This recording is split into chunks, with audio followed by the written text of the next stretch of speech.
اقوال ذری: جو شخص اپنی تعریف پر خوش ہوتا ہے اور خوشامد پسند کرتا ہے، پہلے درجے کا بیوقوف ہے۔ اچھے دنوں کے انتظار میں ہماری ساری عمر گزر جاتی ہے اور پھر پتہ چلتا ہے کہ جو دن گزر گئے وہی اچھے تھے۔ دو باتیں عقل کا عیب ہیں: کہنے کے وقت چپ رہنا اور چپ رہنے کے وقت بولنا۔ خاموش رہو، صرف خدا ہی تمہارے دل کا بوجھ ہلکا کر سکتا ہے۔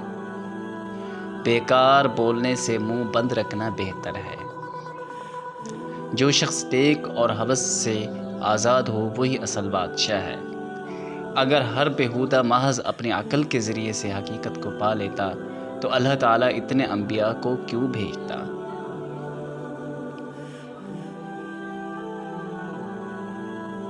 اگر اللہ تعالیٰ خوشحالی عطا کرے تو اپنی آرزوؤں کو مت بڑھاؤ،